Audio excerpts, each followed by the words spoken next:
Buenos días a todas y todos.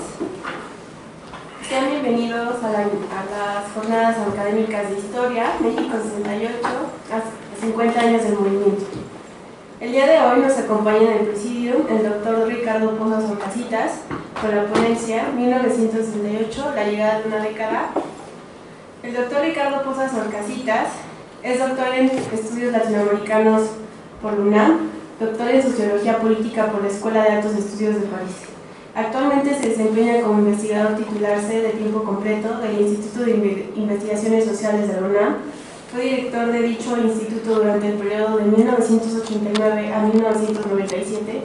Es miembro del Sistema Nacional de Investigadores Nivel 3 y Nivel D del PRI de UNAM. Ha publicado en sus libros como autor único 35 capítulos en revistas arbitradas de ciencias sociales y de circulación internacional, 28 artículos de libros, 23 artículos de difusión y es editor de 3 libros. Ha impartido 55 cursos de posgrado en la UNAM y en el extranjero ha dirigido 33 tesis de maestría, doctorado y postdoctorado y formado parte de 37 cuerpos colegiados. Fue secretario ejecutivo del Consejo Mexicano de Ciencias Sociales, COMEXO, miembro del Consejo Directivo del Consejo Latinoamericano de Ciencias Sociales, CLACSO, miembro de la representación de América Latina ante el Consejo de Ciencias Sociales de la UNESCO y consultor del mismo organismo internacional.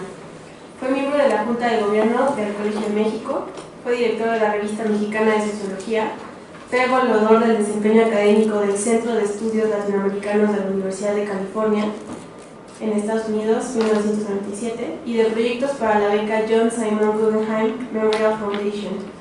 Ha formado 8 grupos de investigación con académicos nacionales e internacionales y ha dirigido la formación de 2 posgrados en Sociología y organizado 9 congresos nacionales e internacionales. Obtuvo la beca otorgada por John Simon Guggenheim Memorial Foundation para América Latina en 2002. Obtuvo también la beca Mattie Lee Benson de la Universidad de Texas en Austin en 2007. Es Premio Universidad Nacional de Investigación en Ciencias Sociales, octubre de 2014.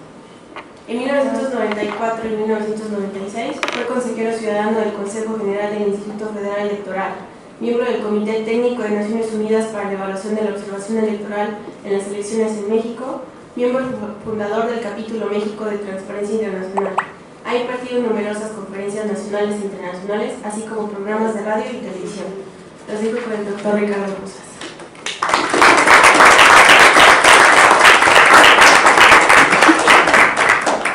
En primer lugar, quiero agradecerles la invitación y me da mucho gusto estar aquí, que sean ustedes los estudiantes los que organizan este evento, sobre todo por el prejuicio contemporáneo de considerar que los jóvenes se agotan en el presente, ¿no? Hay toda una categoría sociológica del presentismo, siempre pasa así.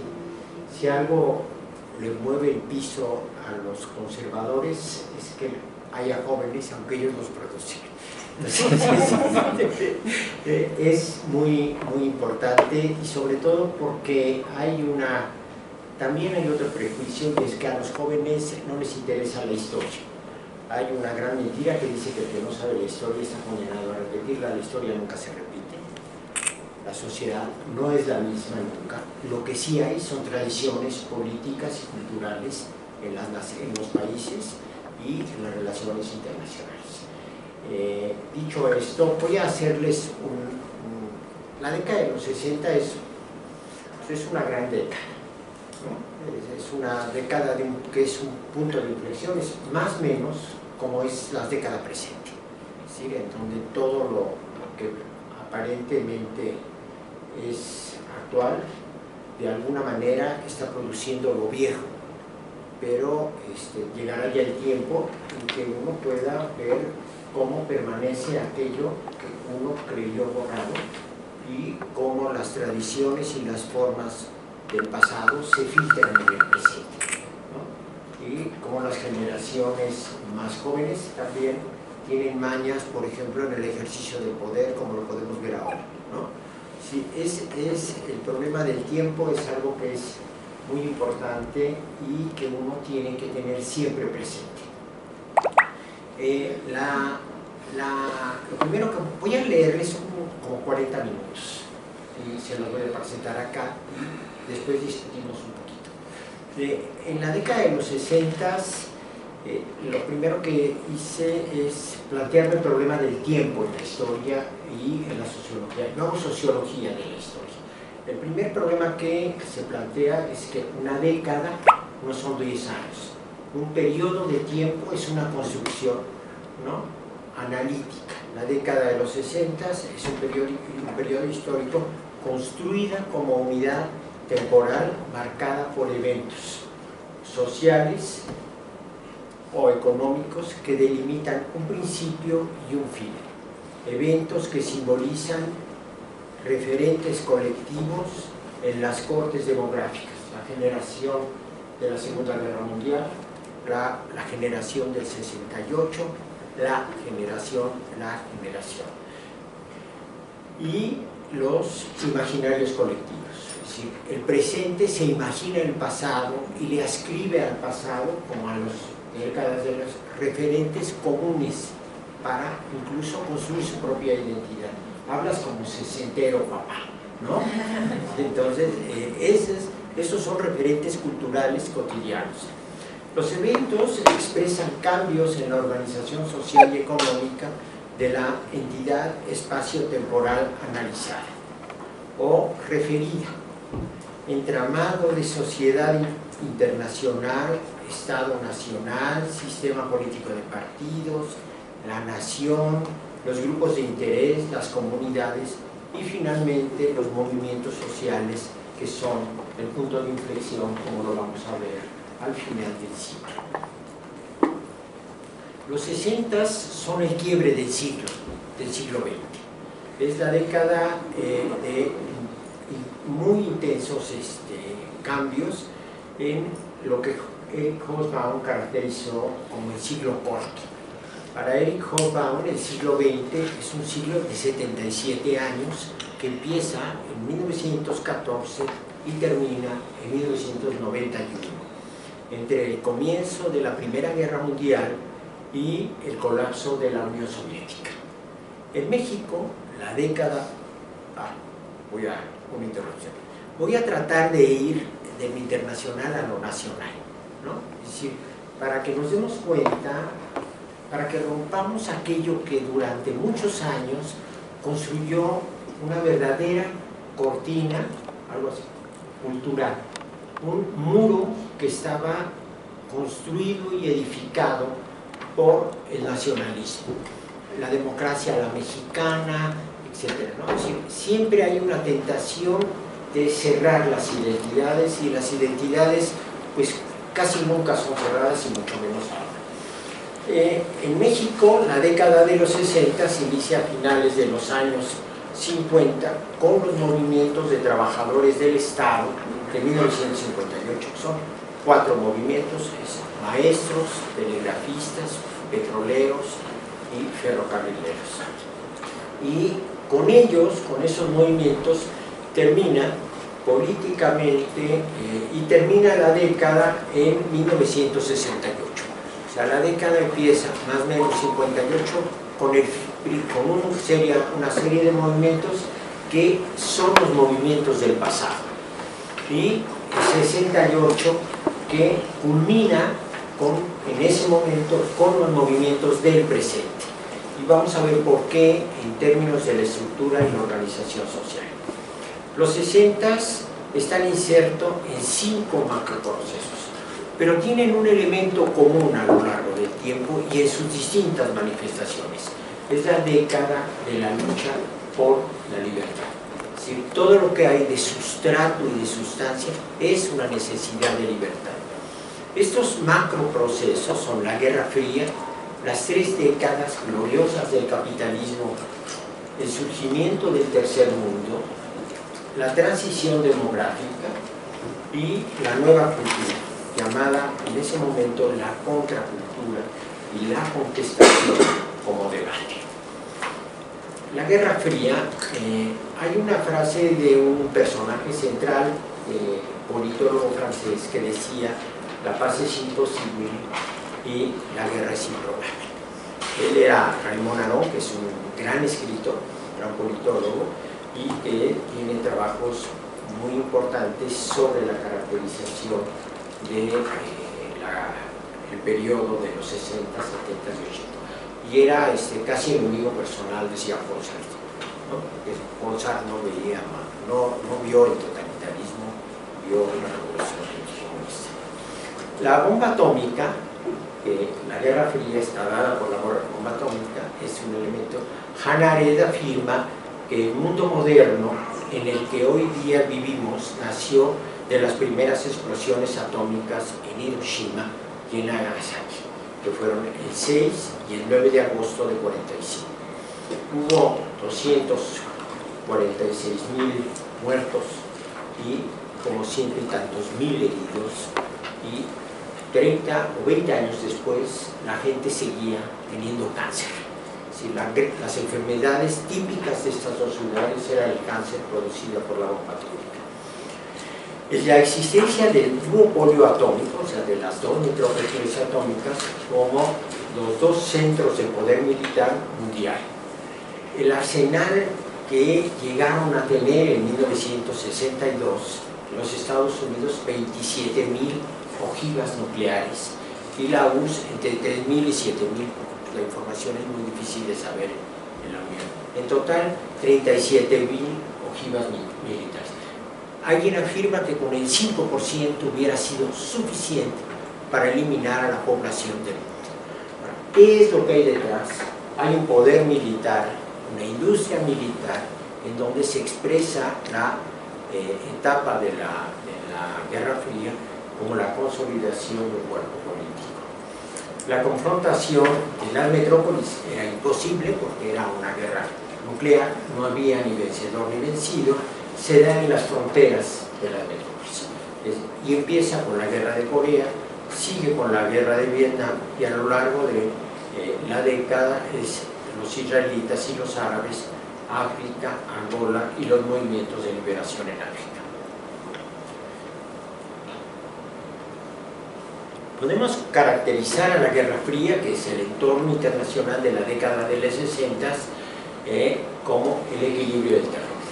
Hay un punto de inflexión en la Guerra Fría, que es la crisis de los misiles en Cuba, que es el conflicto de los Estados Unidos y la Unión Soviética, y la crisis de los misiles se da en octubre de 62 y es durante 13 días. Generada a raíz del descubrimiento por parte de los Estados Unidos de las bases de misiles nucleares soviéticos en territorios cubanos. Hay una película muy padre que se llama Los 13 días, y que es el conflicto, el debate en el interior del gabinete de John Fitzgerald Kennedy frente a los halcones que proponen la invasión inmediata. Pero del otro lado, en la Unión Soviética, Nikita Khrushchev está en las mismas. Entonces, tienen exactamente la confrontación con los halcones, así se les llama al poder militar, y la negociación de la paz. Hay un personaje central que es Penkovsky, que es un espía, que es un físico que les dice, Kennedy pregunta cuánto tiempo tarda esto en armarse, le dicen 13 días, por eso el periodo son 13 días, a él lo envenenan y al final logran negociar los misiles de Cuba con los misiles de Turquía, ¿no? Entonces, los equilibrios se van estableciendo siempre en términos de fuerza. Durante esa crisis se inicia el bloqueo en Cuba, y solo México se opone al bloqueo bajo el principio de la política Estrada, de la autodeterminación. Es muy importante lo de el no aceptar el bloqueo y de no sumar fuerzas militares al bloqueo cubano, porque la guerrilla en México no se da como en el resto de América Latina. La guerrilla, a partir de la segunda declaración de La Habana, no existe. En México está muy controlada, y está controlada por un personaje que es central en la política de la época, que se llama Gutiérrez Barrios. Y Gutiérrez Barrios, Ruiz Cortines apoya a los cubanos, el Granma sale de Veracruz, se arma a movimiento 26 de julio, a los cubanos se les enseña militarmente y van a hacer la revolución cubana, y México es un baluarte del apoyo a la revolución cubana. Y lo que es importante ahí es que Cuba nunca apoyó un movimiento guerrillero en México. No apoyó, pero era el último bastión de su vínculo con el mundo latinoamericano. Hay un elemento que es muy importante: la lucha por los derechos civiles. Hay el derecho al voto. La ley del voto de 65 incorpora por primera vez a los negros, los eleva a la condición de ciudadanos y votan en los Estados Unidos hasta 1965. Hay un movimiento, el personaje de la lucha de los derechos civiles es Martin Luther King Jr., y es de lucha por los derechos civiles de los afroamericanos en oposición a la guerra de Vietnam y a la pobreza. La lucha empieza en 55, promovida por Martin Luther King, en el boicot de los autobuses.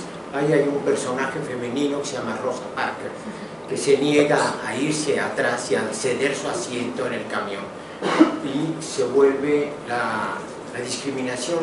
Los negros no podían sentarse en el mismo lugar que los blancos en los camiones de transporte público.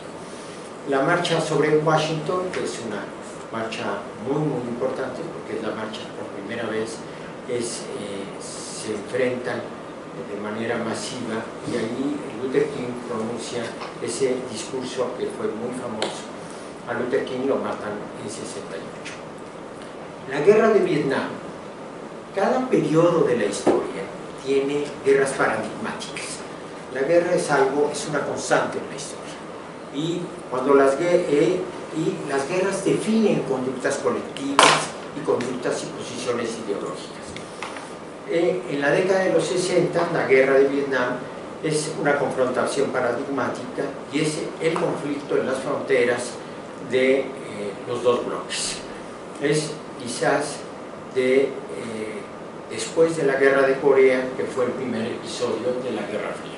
La guerra de Corea es en 50 y 53. A partir de la concepción, hay una película ahora muy padre sobre el Washington Post, y es este es el problema, en donde incluso aparece ahí en la discusión de la directora del Washington Post la confrontación con Eisenhower y Truman, y le dicen el efecto dominó. Es decir, que si cae Vietnam, cae todo Indochina y Asia se vuelve conquista. Entonces, lo que quiere Eisenhower, no olvidemos que Eisenhower es un militar, lo que quiere es parar eso, ¿no? Establece una política de intervención en Indochina, el sudeste asiático, que incluía Laos, Camboya y Vietnam. Esta guerra concluye el 27 de abril de 75 con la rendición de las tropas vietnamitas del sur y las americanas. Pone fin a la guerra más larga de la historia moderna. Son 10.000 días a lo largo de más de 35 años. Es importante decir dos cosas. El ejército de Vietnam del Sur es un ejército totalmente corrompido. Hay dos grandes rutas de la pasta de opio, y una de ellas es Vietnam, Estados Unidos, otra es Afganistán, Turquía y Marsella. Eso, French Connection, que es una película muy famosa, narra eso, narra las rutas de la droga, y en la ruta de la droga los militares están metidos, son los que lo digo porque hoy en México ese es un problema. ¿Sí? El problema de cómo los militares en este periodo controlan, los militares del sur de Vietnam controlan el tráfico, y cómo los militares en Turquía controlan el tráfico, junto con los militares franceses en Marsella. La guerra de Vietnam es paradigmática porque es una guerra de jóvenes, de niños y de niñas, con un ejército de gran corrupción, Y hay algo que es muy importante decir, y es que a uno se le olvida que los Estados Unidos es un país que tiene una profunda tradición militar. Imaginen una mesa en los años 60, finales de los 60, o 70, 74, el joven que llega de Vietnam, el hermano mayor que peleó en Corea, el padre que peleó en la Segunda Guerra Mundial y el abuelo que peleó en la Primera Guerra Mundial. Entonces, esa es una socialización de la libertad guerrera, que es quizás uno de los elementos significativos de la cultura americana. Y esto se refuerza en el juego y en el deporte, que forma parte esencial de la educación americana. Sí. El juego, por definición, norteamericano tiene mariscales de campo, ¿no? Entonces, es así. Entonces, la cultura es así. Esta es una foto que es la portada del New York Times, que se llama La niña del Napa, está toda quemada, y es una imagen que es el preludio del final de la guerra de Vietnam, y que es muy importante porque ahí se acaba, ahí empieza a ser un problema de imagen pública norteamericana en los Estados Unidos. La otra parte que es importante, el otro elemento macro que es importante, es las 3 décadas doradas del capitalismo. Los 60 están en medio de las 3 décadas que van de 45 a 73, que son un periodo de un gran desarrollo económico. Los Estados Unidos tienen al final de la Segunda Guerra Mundial el 50% del Producto Mundial Bruto, con el 7% de la población. Entre 53 y 63 se inicia el periodo de desarrollo más económico, más intenso, y el incremento anual del 5,3% del Producto Mundial Bruto en los capitales de los países centrales y en algunos periféricos. El crecimiento acelerado con estabilidad macroeconómica financiera a partir de 63, el ritmo en los países centrales llega hasta el 6,2 y se interrumpe en 1973. ¿Por qué en 73? En la guerra de Vietnam. Este año se ingresa a una nueva fase acelerada de desaceleración económica llamada la revolución de los precios, que aumenta 4 veces el precio del petróleo, que había sido la fuente de energía barata de los años 60, que es el final de la década dorada. En 1960, el barril de petróleo valía 50 centavos de dólar. En 1975, 74, valía 50 dólares. Es decir, la gran expansión económica de las 3 décadas del capitalismo se monta sobre energéticos muy baratos. Cuando uno ve los discos con los que hoy se harían 3 tanques, ¿no? 1 y 8 cilindros en línea, o ve, uno sabe que detrás hay un barril de petróleo de 50 centavos el precio. Entonces, México tiene en ese periodo de 58 a 73 un crecimiento del 6% del Producto Interno Bruto, y se considera que fue el milagro mexicano. Personajes como Antonio Ortiz Mena siempre alargan que es el gran periodo mexicano, y entonces uno, cuando hace la comparación entre las cifras mundiales y las cifras mexicanas, pues se da cuenta de que el milagro mexicano fue tan milagro que fue tan mexicano. Estuvo en todo el mundo, creció más o menos así. Los 68 en Occidente son también la expresión de una sociedad rica y en expansión. No es probable en la historia que es las sociedades en los periodos de pobreza las que son más convulsas y transformadoras.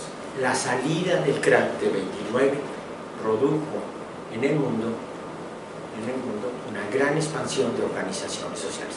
El cardenismo es eso, es el periodo en donde se inicia de nuevo el crecimiento económico después del crack de 29. Cambios en el capitalismo. Este desarrollo tiene cambios muy importantes en el capitalismo. El primer paso es la sociedad postindustrial, del paso de la sociedad industrial a la postindustrial. Allí hay tres personajes, que son Daniel Bell, que es un sociólogo americano, John Kenneth Galbraith, que es un sueco, y un francés, que es Alain Touré. El paso de la economía industrial a la otra economía, la de basada en los servicios, en el desarrollo técnico y en la investigación científica y la expansión de la educación y la educación superior. Se crea ahí la gran brecha tecnológica. Pero esto implica el cambio de la centralidad de los procesos sociales del proletariado industrial a los sectores medios urbanos. Esto explica, nos da el contexto de por qué los movimientos estudiantiles se vuelven el centro de las luchas sociales, ¿no? Y desplazan los movimientos los movimientos proletarios de la década finales de los 50 y 60. Hay un elemento que es muy importante y que es la transición demográfica, en donde la población se vuelve joven y hay una explosión demográfica en la década de los 60 que nunca antes había visto.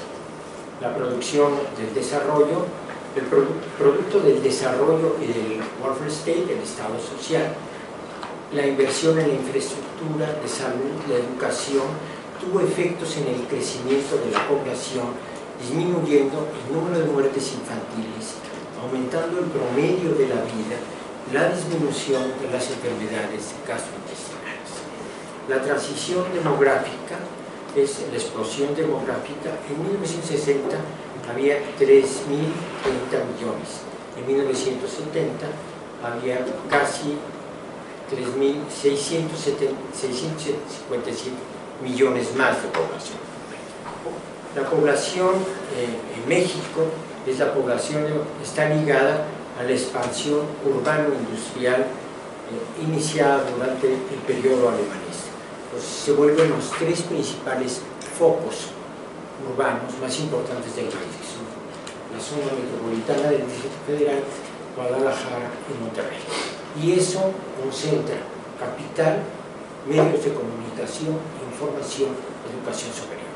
Eso es un entorno social que permite la explosión de los movimientos estudiantiles. El 60 es el primer año en donde la población urbana es mayor que la rural y es el año además del cincuentenario de la Revolución Mexicana. El régimen político de la Revolución Mexicana empieza ahí en su plenitud su declive. El incremento de la población anual es del 3.4%, que es el mayor de América Latina. En 60 había 35 millones, en 70 48. La población joven de 50 a 60 tenía una media de 23.7 años de edad. Y de 60 a 70 una media de 22 años. Es decir, México es un país esencialmente joven, pero joven en serio. Los nuevos movimientos sociales, 1968. Los nuevos movimientos sociales reemplazan del centro del espacio público porque tienen mayor exposición a los medios, aunque coexisten con los movimientos populares. Hay movimientos campesinos y guerrilleros, está Rubén Jaramillo en 62 y obreros. Los movimientos de los sectores medio rurales, Ayotzinapa. Ayotzinapa es una historia, es una tradición de lucha, ¿no?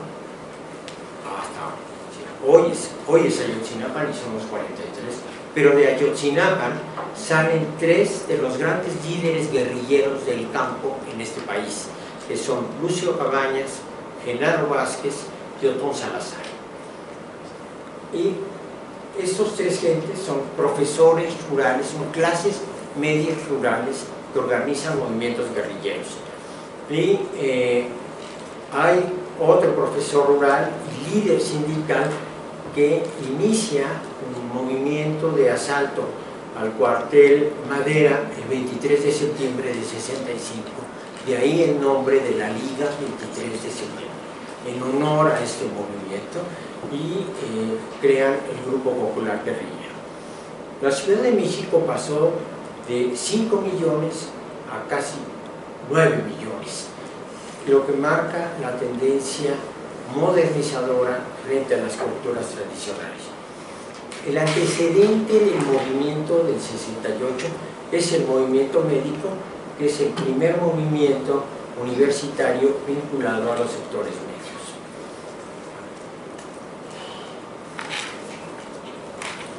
Los movimientos sociales protagonizados por actores jóvenes con educación media y superior de los sectores urbanos son cosmopolitas con información y referentes políticos internacionales. Desacralizan el nacionalismo y inicia el proceso de la libertad individual basada en los cambios fundamentales de las tres instituciones básicas de la sociedad. La familia, en donde los hijos adquieren frente al mundo patriarcal el derecho a la palabra. Las familias eran muy calladas y los padres eran muy severos. Y el derecho de los hijos, pero sobre todo de las hijas, a la sexualidad. Su derecho a la sexualidad y a su cuerpo se inicia en la familia. Yo siempre les digo a los alumnos, si se pelean con el papá, ¿por qué no se iban a pelear con 10 horas? ¿No? Y en la iglesia, el periodo de la iglesia de los 60 es un periodo marcado por la apertura y el reclamo antiautoritario en el ejercicio del gobierno presidencialista del Estado. Lo que muestra 68 es el agotamiento del régimen de la política de la Revolución Mexicana.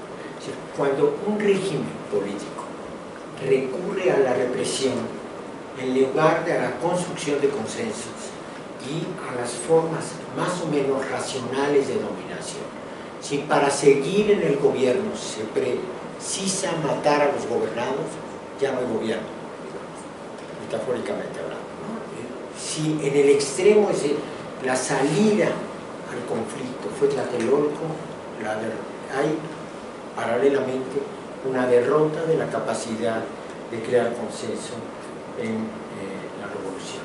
Hay un elemento central de la década de los 60 que es la cultura mediática, y es el paso del radio a la televisión y la aparición y la expansión de las revistas de gran tiraje nacional e internacional.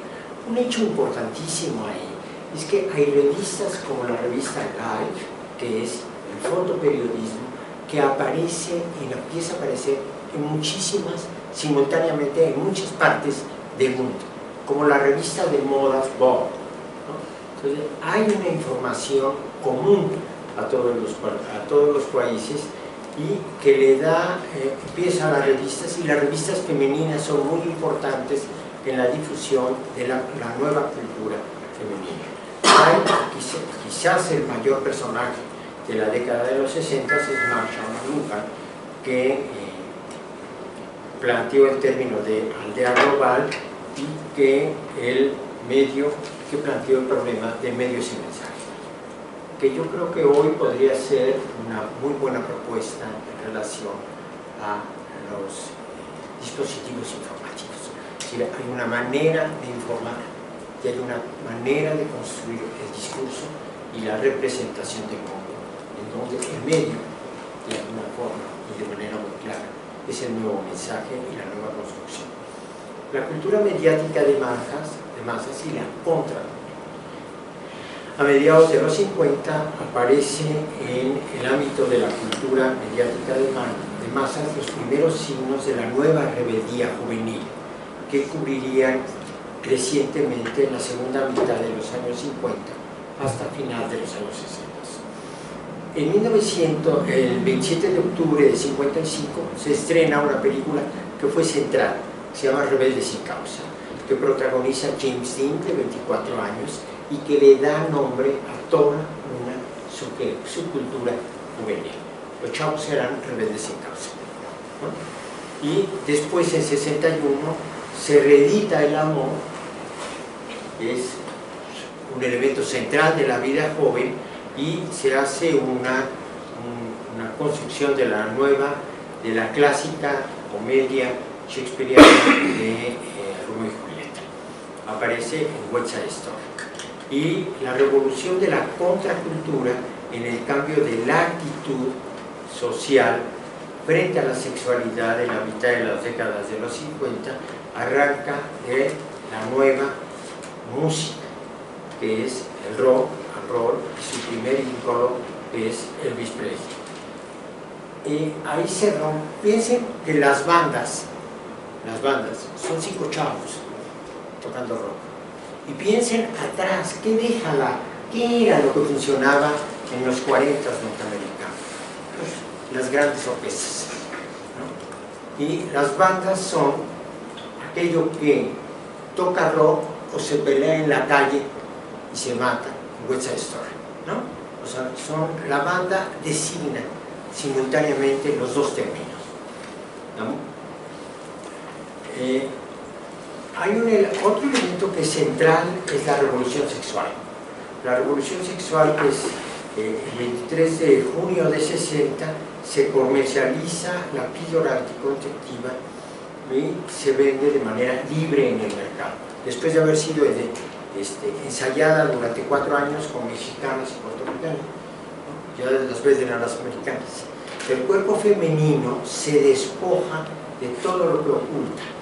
La falda sube 20 centímetros por arriba de la rodilla y después de aparecer en la revista Pop se vuelve la prenda más usada por las jóvenes en los años 60.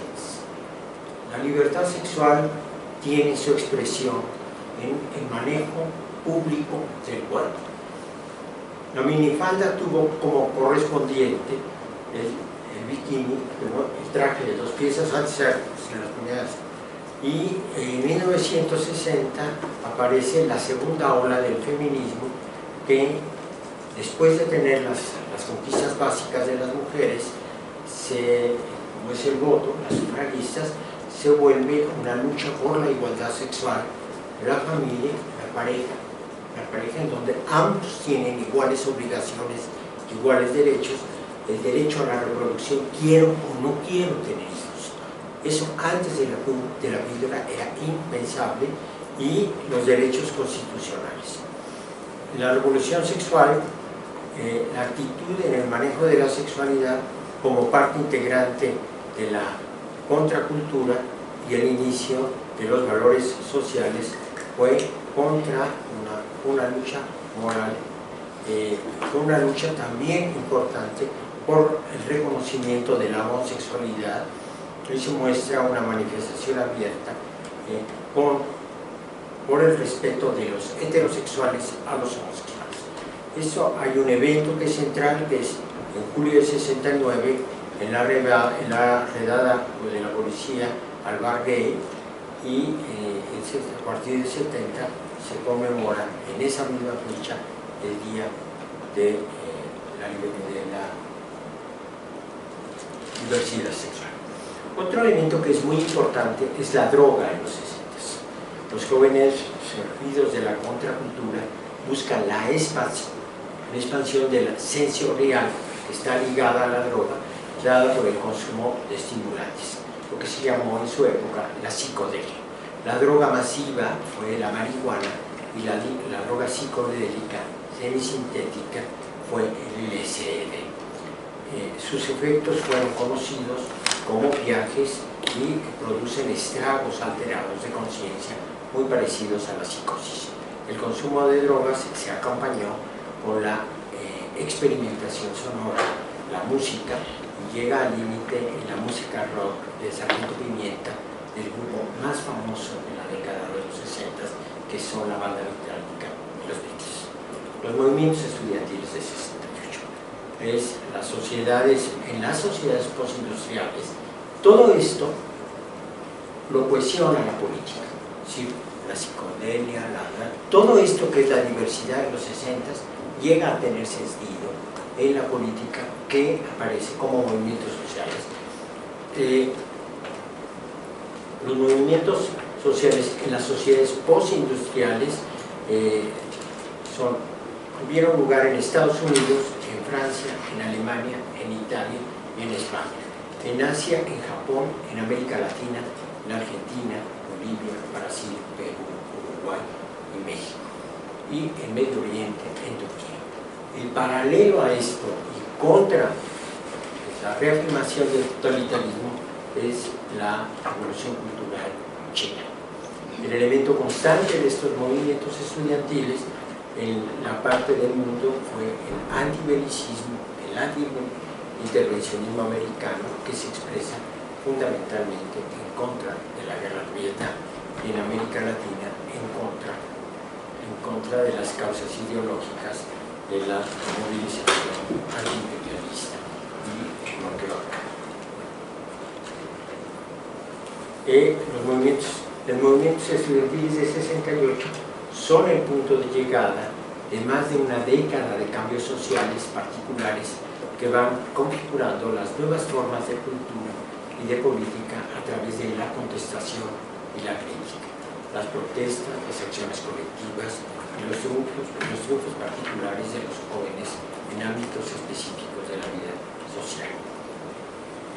Con esta cauda de protestas vitales y de cambios, los jóvenes llegan a 1968, año que amalgama las experiencias y que es el equilibrio, la llegada del tiempo de la posguerra, que es también el punto de partida de los 68 en el inicio de la otra historia del siglo. Los 70 serán una historia son la historia de los golpes de Estado, la historia de las que termina con las guerras frías, son años de una gran represión, a contraparte de los años 60, que son años de una gran libertad. Muchas gracias.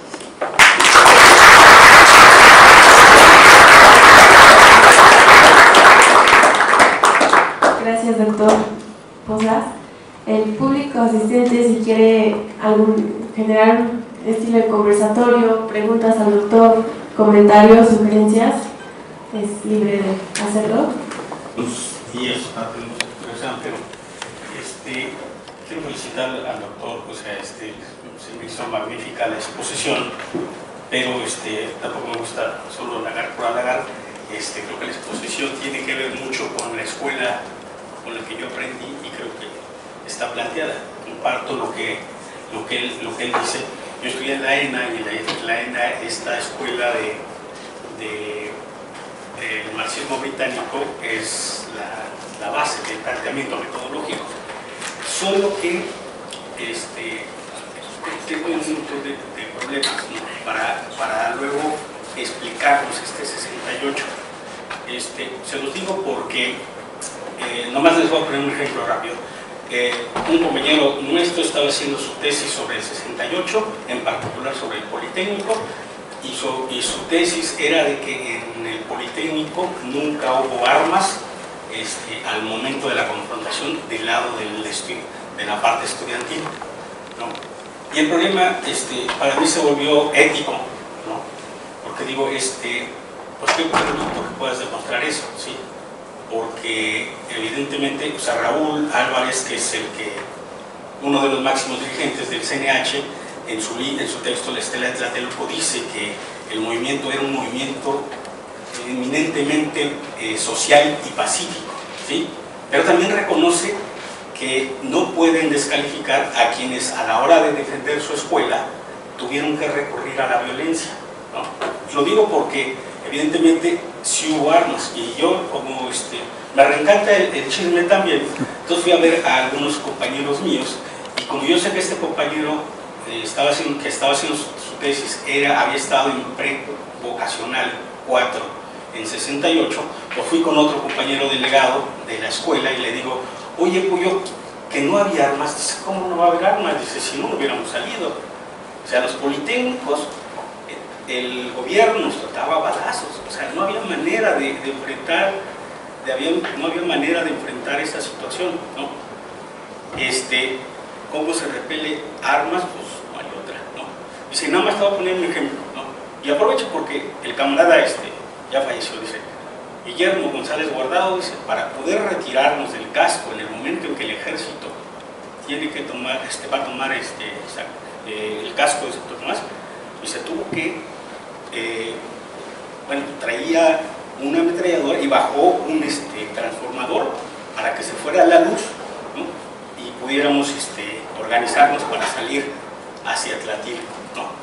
Digo, esos son hechos históricos que se pueden reconstruir, que no están todavía en muchos de los textos, pero que hay forma, ¿no?, de hacerlos, ¿no? Digo, pero ¿a qué voy con todo esto? Digamos, no, a estas alturas no es conveniente de pronto, digamos, solo darnos algunas explicaciones de qué bonito fue la parte esta de la gran transformación cultural. Yo, por ejemplo, después de la caída, y ahí sí el doctor quizás podrá argumentar mejor que yo, después de la caída del muro de Berlín, muchos de los argumentos que sustentamos en el marxismo, porque además el marxismo fue nuestro abrevadero, pues ya no se sostenían, ¿no? Muchos se cayeron.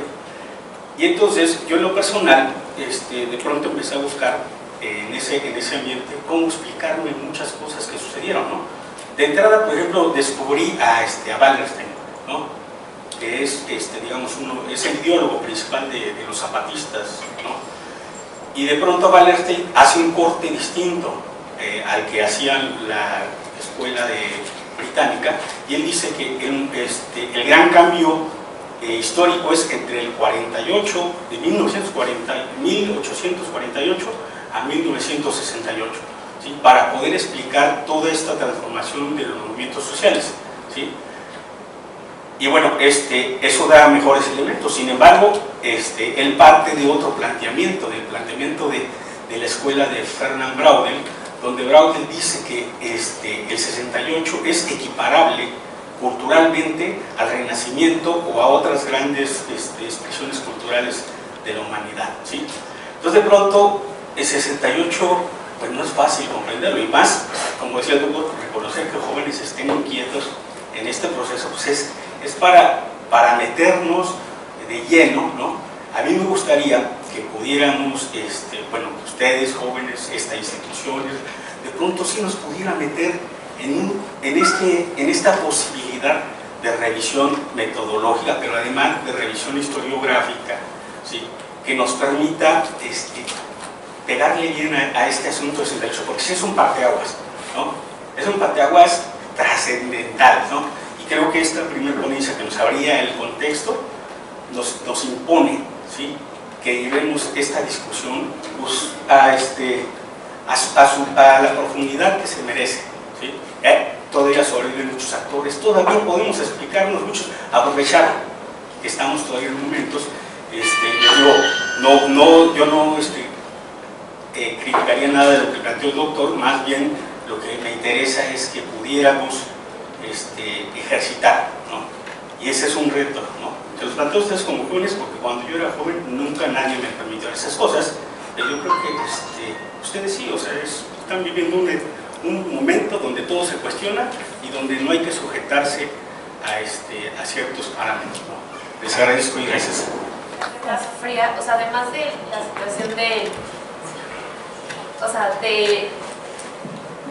del PRI como Estado y como proyecto ya como acabado, ¿cómo impactó la Guerra Fría también en las soluciones que se dieron tanto a los movimientos guerrilleros como al movimiento estudiantil?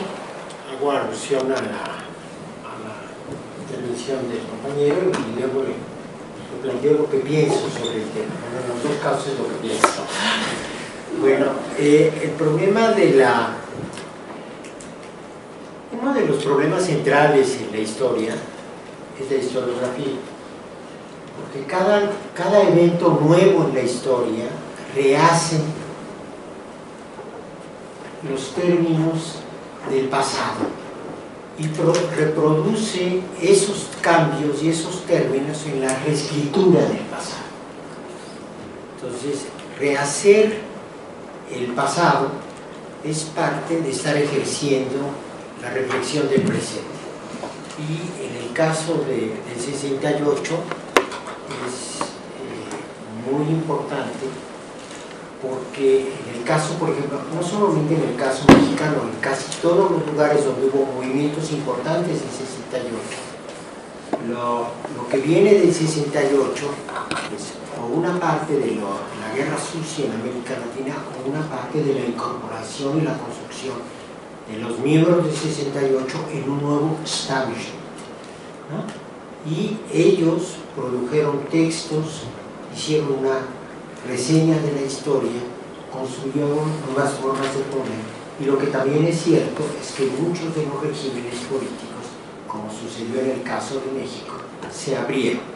Es decir, 68 es un punto de inflexión que agota una forma de régimen político y abre otro. Y cada régimen político construye una representación y un discurso del nuevo régimen político. Hace la historia de su propio presente, porque construye lo que en la historia es central. No hay presente sin genealogía, no hay presente sin un pasado. Siempre es así. Y en el caso del 68, pues fue así. Ahora, yo creo que 68, por lo que les dije, pero no por 68, sino por todo lo que hay detrás de 68,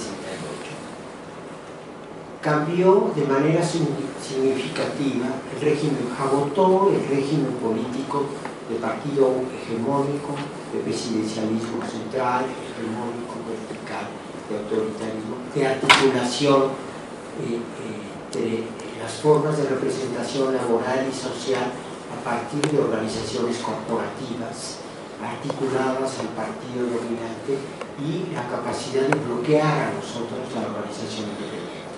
En el momento más importante del régimen político y de la organización corporativa sindical, solo el 15% de la población económicamente activa estaba sindicalizada. Entonces, lo que sí muestra 68 es el agotamiento, el punto de llegada de un largo proceso, por lo menos de 20 años, en un largo proceso de agotamiento medido como la incapacidad del régimen de manejar las instituciones que ese mismo régimen construyó durante varias décadas. Es curioso porque 68 tiene 58 detrás, que es la crisis laboral, y tiene 48 que es el surgimiento de lo que después se llama el charlismo sindical, y tiene 38 atrás, que es la creación en el cardenismo de los aparatos corporativos de Estado. Entonces, lo que le quiero decir es que sí se agotó. 68 no agota un régimen, muestra el agotamiento de un régimen. Un presidente que no sale, en la tradición mexicana entonces, que no sale y se encierra, y no sale y le da miedo a los estudiantes, o se encierra en el grupo de gobierno, en la coalición gobernante, y lo manda a la relación cortesana, como diría Norberto Díaz. Entonces es un presidente que está agotando en el ejercicio del poder el propio régimen político. Entonces, un presidente así, después viene Echeverría con una especie de restauración, pero lo que hace Echeverría es también totalmente novedoso. En diciembre de 70, lo primero que hace Echeverría, o uno de los primeros actos, es ir a la Universidad Liconalita en Morelia, que fue una universidad que fue reprimida y tomada. Y lo primero que hace es pedir un minuto de silencio por los muertos en Tlatelolco, ¿no? Cuando el que los mandó a matar pues estaba en el gobierno, era el presidente de la República. Entonces, allí hay rupturas que también uno tiene que ver, y esas rupturas son un cambio del régimen político en el interior del régimen político.